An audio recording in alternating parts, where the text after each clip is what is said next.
Hello guys, today we're gonna look at some of the things introduced with patch 9.20. First off, let's take a step back and look at the latest addition to the Chinese tech tree, the 5A. The 5A is a mean machine, mainly because of the 490 alpha. What it lacks in third armor compared to 113, it makes up with -7 degrees gun depression. The speed, the gun depression, and the alpha make this tank one versatile monster in both WGL and randoms.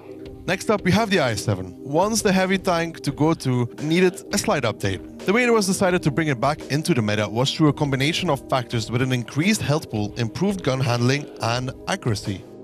With these changes, the IS-7 will go back to what it is used to be, a hold-down powerhouse that you can't just mess around with.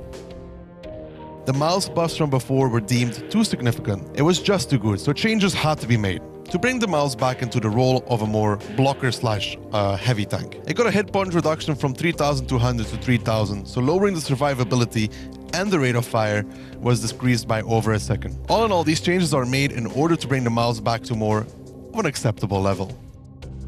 Boosts. Quite controversial subject. If you have watched the WGL, you know all about them, especially on mines and steps. Now the terrain got altered, it's more swampy now, slowing you down. It's a lot more difficult and risky to actually get up to certain areas. However, it is not completely impossible, so keep your eyes out for them. From the north side, it is still possible to get onto the zero line. No longer through the same way though. You are more exposed to do it, and there's a much bigger probability of you going down in the process of it. The B8 one got altered slightly, but it's still possible to do it in both Batchat and light tanks through one of the alternative angles. As is visible right now, you can see that it still remains possible to get all the way to the top, so expect to see this happening in WGL. With a new WGL season comes a map replacement. Steps has bit the dust in favor of San River. Throughout the seasons, the meta on Steps became quite stale, and it was time for a change and move it to history. So like we said, San River will be taking its place. With the two caps a long distance away from each other, there's a lot of rotations going on. It will be hard for the defender to just sit in place versus a mobile team, especially with the possible threat of artillery.